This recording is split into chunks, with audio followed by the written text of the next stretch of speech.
Deep beneath the Antarctic ice, in a facility unknown to most of humanity and completely hidden from alien observation, Dr. Isabella Martinez stood before a holographic display that showed something impossible.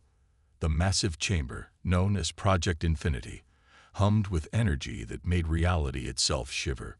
Countless quantum computers processed calculations that would make even the most advanced alien theoretical physicists question their fundamental understanding of the universe.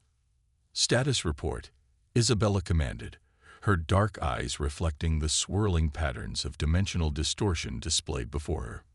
Chief Engineer Kai Nakamura looked up from his console, excitement barely contained in his usually stoic demeanor. "The dimensional barrier is holding steady at unprecedented levels, Dr. Martinez. We're seeing stability across all 7-dimensional planes simultaneously. Above them, suspended in a containment field that cost more resources than most countries' annual budgets, floated what appeared to be a tear in reality itself.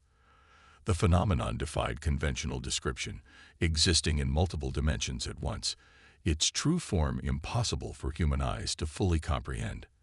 Admiral Teresa Santos entered the chamber, her uniform pristine despite the late hour. "The Galactic Council's annual technology review is in 3 days. Our operatives report they're expecting another disappointing presentation from the primitive humans." Isabella allowed herself a small smile. "And how's our decoy project coming along?" "Right on schedule," Teresa replied. "The stellar horizon is exactly what they expect from us. A clumsy attempt at 4th-dimensional travel. Our acting team has been practicing their presentation of groundbreaking technology that would make a first-year alien physics student laugh." Kai's console chimed softly. "Speaking of laughter, you should see the latest intercepts from alien communications. They're already making jokes about what Earth might present this year. The Arcturians are taking bets on whether we'll finally figure out basic 5th-dimensional mathematics." "Let them laugh," Isabella said, approaching the dimensional tier. "They're so convinced of their superiority, so certain that dimensional mastery must follow their carefully ordered steps. 3rd dimension to 4th, 4th to 5th, each building on the last like climbing a ladder. While we built an elevator instead," Teresa added with a hint of pride. Isabella nodded, watching as the tear shifted through colors that human language had no words for. "Humanity's greatest advantage has always been our ability to think differently. While they perfect their ladder climbing technique, we asked different questions entirely." A junior scientist rushed into the chamber, tablet in hand. "Dr. Martinez, the final simulations are complete. The phase shift calculations for Project Oracle are beyond our highest expectations." Isabella took the tablet, her eyes widening as she scrolled through the data. "This confirms it. We haven't just matched their dimensional technology. We've transcended it entirely. Our approach allows for simultaneous existence across all dimensional planes, something their rigid thinking never even considered possible." "And the practical applications?" Teresa asked, though her smile suggested she already knew the answer. "Their weapons, their sensors, their entire defensive systems, they all operate on the assumption that objects must exist in a fixed dimensional state. They cannot target what exists in dimensions they haven't even theorized yet." Isabella handed the tablet back. "More importantly, we've detected something else. Something none of their civilizations, for all their supposed advancement, have ever noticed." The dimensional tear pulsed, as if responding to her words. In its shifting surface, patterns emerged that shouldn't be possible according to any known physics, alien or human. "The 7th dimension isn't just another layer of reality," Isabella explained, her voice barely above a whisper. "It's alive. And somehow, I think it's been waiting for us." A deep rumble passed through the facility as their prototype ship, hidden in an even larger chamber below, powered up for another test. Unlike the ornate vessels of advanced alien races, this ship appeared deceptively simple from the outside. Its true nature lay within its crystalline hull, where reality itself had been rewritten. "How long can we keep this hidden?" Kai asked, monitoring the power fluctuations. "Long enough," Teresa answered. The Council's arrogance is our best stealth technology. They're so convinced of our primitive status that they don't look too closely. By the time they realize what we've actually achieved, they'll understand why humanity has survived everything our harsh world has thrown at us. Isabella finished. We don't follow paths. We forge new ones. And this path leads somewhere none of them have ever dreamed of going. As if in response, the dimensional tear flickered with new patterns, its impossible geometry suggesting doorways to realities no alien race had ever imagined. In 3 days, they would stand before the Galactic Council, playing their role as the bumbling newcomers to space. And after that, Isabella smiled as another set of readings confirmed their success. After that, the laughter would stop. The Grand Council chamber of the Galactic Confederation stretched impossibly upward, its crystalline spires designed to intimidate lesser species with their mathematical perfection.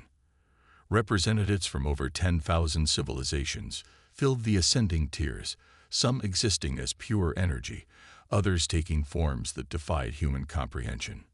Ambassador James Rodriguez stood at the presentation platform, his Earth Defense Force uniform deliberately outdated in its design.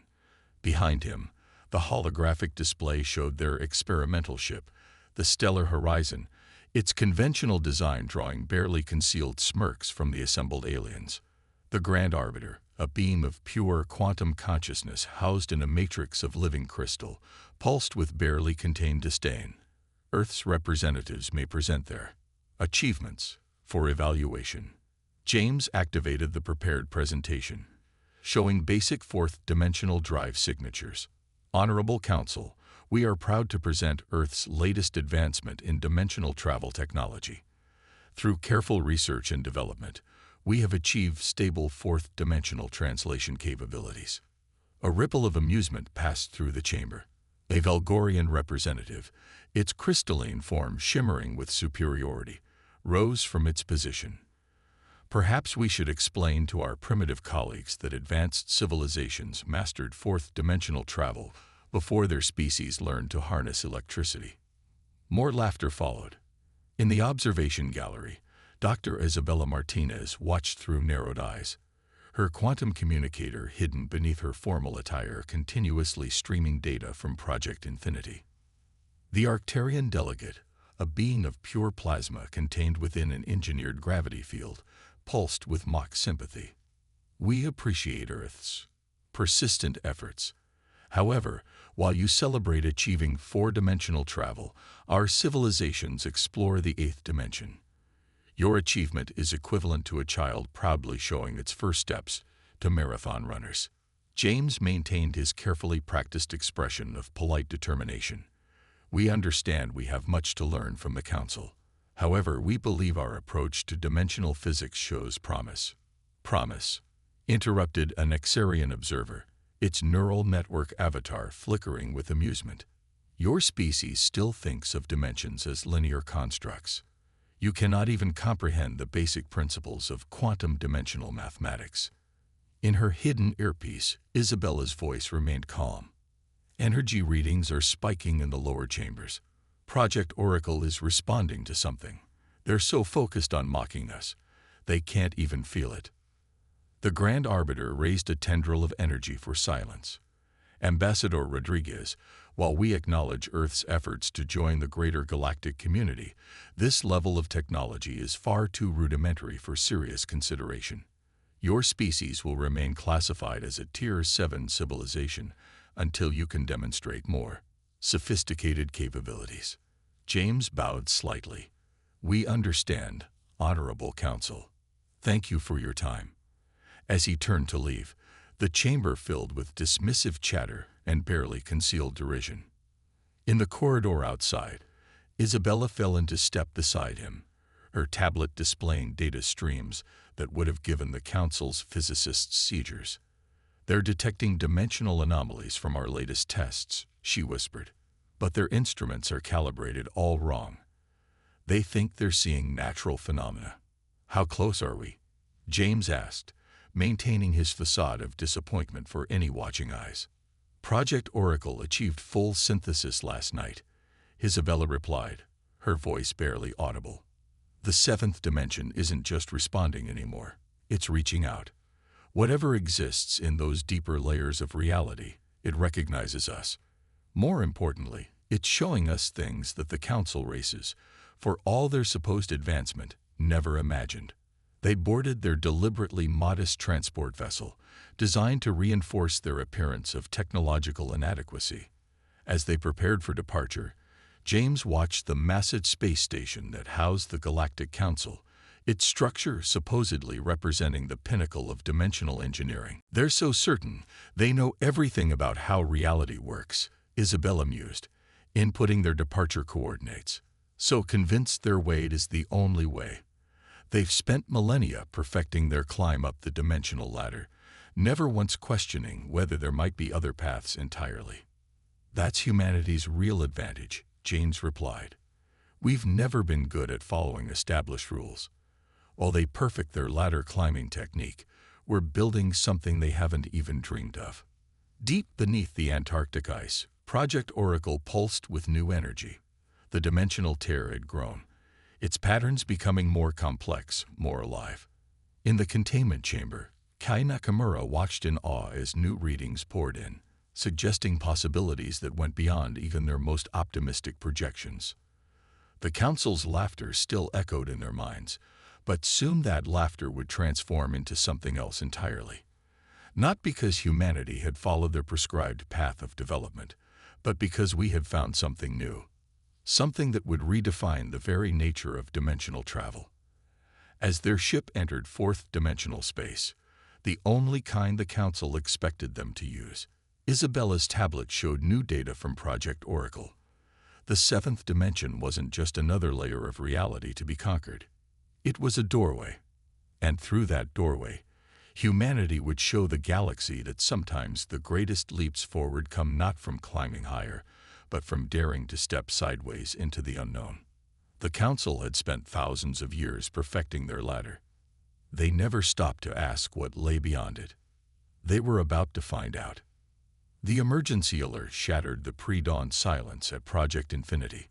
Isabella's quantum interface flashed crimson as data streams poured in from their dimensional sensors. The seventh dimension wasn't just responding anymore, it was singing. All personnel to stations. Admiral Santos's voice echoed through the facility. We have multiple anomalies forming in the containment chamber. Isabella rushed through corridors carved from Antarctic bedrock, passing teams of scientists and engineers hurrying to their posts. In the main chamber, the dimensional tear had transformed. What was once a subtle distortion in reality now blazed with impossible geometries, patterns that shouldn't exist in three-dimensional space dancing across its surface. Report, she commanded, taking her position at the central console. Kai's fingers flew across holographic interfaces, his expression a mixture of awe and concern. The seventh dimensional resonance is off the charts. It's not just reaching out anymore. It's trying to show us something. The tear pulsed, expanding to fill the center of the chamber. Within its depths, images formed, not of places or objects, but of possibilities. Reality itself seemed to bend around them, suggesting pathways through dimensions that the Council races had never imagined. Dr. Martinez, a junior researcher, called out, her voice trembling with excitement. You need to see these readings. The quantum entanglement patterns. They're not random. They're forming a language. Isabella moved to the researcher's station, her eyes widening as she studied the data. The swirling patterns in the tear weren't just beautiful. They were meaningful. The seventh dimension wasn't just a layer of reality. It was conscious, and it was trying to communicate. It's been watching us, she whispered. All this time, while the Council races climbed their dimensional ladder, something in the higher dimensions was waiting for a species that would think differently. Admiral Santos entered the chamber, accompanied by Ambassador Rodriguez. The Council's sensors have detected something, James reported. They're sending investigation teams to the outer solar system. We don't have much time. Isabella straightened, her decision made. Then it's time to show them what we've really built. She activated the facility-wide comm. Begin final integration sequence. Power up the Exodus. Deep beneath them, in a chamber larger than any human construction had a right to be, their true masterpiece awaited. Unlike the decoy ship they'd shown the Council, the Exodus was both beautiful and terrifying in its simplicity. Its hull, grown from crystals that shouldn't exist in our universe, bent light in ways that made the mind revel. Integration sequence initiated, Kai announced. Seventh-dimensional matrices are aligning. Quantum coherence at maximum. The tear is responding. The dimensional tear pulsed once, twice, then seemed to flow like liquid light toward the Exodus. As it touched the ship's crystalline surface, reality itself seemed to hold its breath. "My God," James whispered. "It's not just accepting the integration, it's enhancing it. The seventh dimension isn't just letting us in. It's welcoming us home," Isabella finished. The Exodus's hull began to glow with the same impossible patterns they'd seen in the tear, but now those patterns had purpose, direction, intent. They weren't just observing higher dimensions, they were becoming part of them. Multiple Council vessels detected entering the solar system. An operator announced. Their sensors are active, searching for the source of the dimensional disturbances. Isabella smiled. Let them come. It's time they learned that their understanding of reality isn't as complete as they thought. She turned to Admiral Santos. Is the crew ready? Teresa nodded. They've been training for this moment for years. Every simulation, every test, was leading to this. Then let's show the galaxy what humanity can really do. Isabella's fingers danced across her console, initiating the final sequence. When they mocked us, they forgot something fundamental about human nature. We've never been content to follow established paths. When faced with a ladder, we don't just climb it, we reimagine what it means to rise. The Exodus hummed to life, its crystalline hull now pulsing with energy that existed in 7 dimensions simultaneously. The patterns within it weren't just beautiful. They were a new language, a way of speaking to reality itself. All systems go, Kai reported. The 7th dimension is. There's no other way to say this. It's singing to us. The patterns we're seeing, they're not just random quantum fluctuations. They're instructions, possibilities, doorways to places the Council races never dreamed existed. Isabella took her position in the command center. Around her, Earth's finest minds prepared to attempt something unprecedented in the history of the galaxy. They weren't just going to travel through dimensions. They were going to dance between them. The Council thinks we're children, she addressed her crew. Taking our first steps into a universe they believe they understand completely. They've spent millennia perfecting their climb up the dimensional ladder, never once questioning whether there might be other ways to reach the stars. The Exodus's engines began to power up, reality itself bending around them as the ship prepared to do what no vessel had ever done before. Today, Isabella continued, we show them that sometimes the greatest discoveries come not from following the established path, but from daring to step off it entirely. We're not going to climb their ladder. She smiled as the final systems came online, the 7th dimension reaching out to embrace their creation like a proud parent. We're going to fly. The Exodus was ready. And soon, very soon, the laughter of the Council would transform into something else entirely. Not because humanity had followed their prescribed path of development, but because we had found something they had missed in their methodical climb through reality. Sometimes, the best way forward isn't up. It's through. The Grand Arbiter's image materialized in Project Infinity's command center, its crystalline form pulsing with barely contained fury. Behind it stood representatives from the 5 most powerful spacefaring races, their various forms radiating a mixture of anger and fear. You will explain these dimensional anomalies immediately, the Arbiter demanded. Our sensors detect impossible readings throughout your solar system. Isabella stood calmly before the projection, no longer maintaining the pretense of technological inferiority. Honorable Council, we would be happy to demonstrate exactly what we've achieved. Demonstration is unnecessary. The Vulgorian representative hissed. Your species will surrender all research data and cease these dangerous experiments immediately. You clearly don't understand the forces you're tampering with. On the contrary, Isabella replied, nodding to Kai. We understand them better than you ever have. The Exodus rose from its underground birth, its crystalline hull singing with seven-dimensional energy. As it breached the Antarctic ice, Council sensors across the solar system went wild, their carefully calibrated instruments unable to process what they were seeing. Impossible, the Arcturian delegate gasped, its plasma form fluctuating erratically. You cannot have achieved this. The dimensional progression must be sequential, methodical.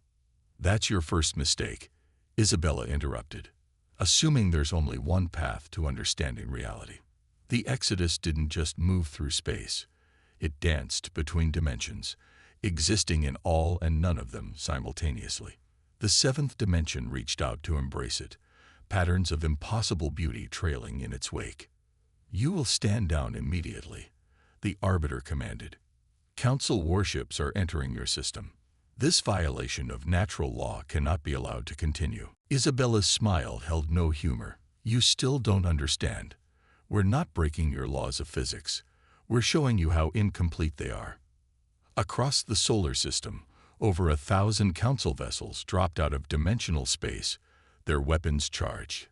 They represented the most powerful fleet ever assembled in this sector of the galaxy. It wasn't nearly enough. The Exodus moved. To the Council's sensors, it simply ceased to exist, reappearing instantaneously wherever it chose. Their weapons, designed to operate in dimensions 1 through 6, passed harmlessly through space the ship had occupied microseconds before. Last chance, the Arbiter warned. Surrender your technology and submit to Council authority, or face the consequences. Isabella looked at her crew, seeing in their eyes the same determination that had driven humanity to reach for the stars despite all odds. We have a counter-proposal. The Exodus' crystalline hull blazed with seventh-dimensional energy, creating patterns that made reality itself shiver. The Council fleet's sensors went dark, their dimensional drives stuttering as something fundamental shifted in the fabric of space-time around them. For too long, you've convinced yourselves that your way of understanding the universe was the only way, Isabella declared. You've locked yourselves into a rigid progression of dimensional mastery, never questioning whether there might be other paths. Around the Exodus, space itself seemed to fold, creating geometries that shouldn't be possible. The Council ships found themselves unable to maintain their dimensional locks, their carefully calibrated systems useless against what they were witnessing. We're not here to submit to your authority, Isabella continued. We're here to show you what you've missed in your methodical climb through reality. The seventh dimension isn't just another layer to be conquered, it's alive, and it's been waiting for someone to notice. The patterns flowing across the Exodus's hull weren't just beautiful now. They were a language, a way of speaking to reality itself. And reality was answering. Your ships are currently trapped between dimensional states, Isabella explained calmly. Not because we've attacked you, but because the very nature of space-time around you has been rewritten. We could destroy your fleet with a thought. Instead, we're offering something else. She paused, letting the implications sink in. We're offering partnership. A chance to learn together, to explore what lies beyond the limitations you've placed on yourselves. The universe is far stranger and more wonderful than your rigid hierarchy allows for. The Council representatives stared in stunned silence as the Exodus demonstrated maneuvers that should have been impossible, slipping between dimensions as easily as a fish moves through water. The choice is yours, Isabella concluded. Continue believing that your way is the only way, or open yourselves to new possibilities. Either way, humanity will no longer be bound by your restrictions. We've found our own path to the stars. The Grand Arbiter's form flickered as it processed what it was witnessing. For the first time in recorded history, the Council faced something it couldn't classify, couldn't control, couldn't understand through its existing frameworks. And in that moment of uncertainty, everything changed. The laughter had stopped. The mockery had been silenced. In its place was something new. Respect, tinged with fear, but also with possibility. The galaxy would never be the same, because humanity hadn't just climbed their ladder. We'd shown them how to fly. In the days that followed, everything changed.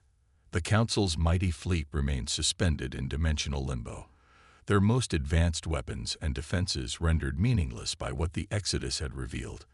But humanity didn't destroy them. Instead, they showed them something far more powerful, a new way of seeing the universe. Isabella stood in the council chamber, but not as a supplicant this time. The Exodus hovered above the station, its crystalline hull singing with seventh-dimensional energy, a constant reminder of how thoroughly humanity had upended the galactic order. "What you've achieved," the Grand Arbiter spoke, its tone now holding something close to awe. "It defies everything we thought we knew about dimensional physics." "No," Isabella corrected gently. "It defies everything you assumed about dimensional physics. The difference is crucial." The chamber, once filled with mockery of humanity's primitive status, now hummed with intense discussion as the greatest minds of 1,000 civilizations tried to grasp what they were seeing. "The patterns," a Velgorian physicist observed, studying readings from the Exodus. "They're not just energy signatures. They're communication." Isabella nodded. "The seventh dimension isn't just another layer of reality. It's conscious, in a way we're only beginning to understand. While you were all busy climbing your dimensional ladder, focused on mastering each level in sequence, you never stopped to ask whether the dimensions themselves might have something to teach us." Kai, now standing proudly beside her, activated a holographic display showing the true nature of what they'd discovered. "Your civilizations treated dimensional physics like a hierarchy to be conquered. We treated it like a conversation to be had." The display showed how the seventh dimension interacted with the others, not in the linear progression the Council had always assumed, but in a complex dance of interconnected possibilities. "Humanity's greatest strength," Isabella continued, "has never been our technological advancement. It's our ability to think differently, to question assumptions, to imagine possibilities that others dismiss as impossible." The Grand Arbiter's crystalline form shifted, reflecting new patterns of thought. "And now, what do you intend to do with this power?" Isabella smiled. "Exactly what we've always done. Explore, learn, grow, but not alone." She gestured to the assembled representatives. "We're offering to share what we've learned, not as supplicants seeking approval, but as equals offering a new perspective." The chamber erupted in discussion, countless species debating the implications of what humanity had achieved. The rigid hierarchy that had governed galactic civilization for millennia was crumbling, replaced by something new and uncertain, and filled with possibility. "The seventh dimension has shown us doorways to realities none of us imagined existed," Isabella explained. "But more importantly, it's shown us that the universe is far more complex and beautiful than any single species' understanding can encompass." Above them, the Exodus continued its impossible dance through reality, its very existence a testament to what could be achieved when one dared to question established truths. "We don't want to dominate," Isabella concluded. "We want to collaborate, to combine your millennia of knowledge with our fresh perspective. The universe is too vast and wonderful for any of us to explore alone." The council chamber fell silent as the implications sank in. Humanity hadn't just changed the balance of power, they'd changed the very nature of how advanced civilizations would interact with reality itself. The laughter had stopped, yes, but in its place was something far more valuable: wonder, and with it, the first steps toward a new age of exploration and discovery. Because in the end, humanity's greatest achievement wasn't mastering the seventh dimension. It was showing the galaxy that sometimes the most powerful force in the universe isn't knowledge, or technology, or even dimensional mastery. It's the ability to imagine something new, and then make it real. The end.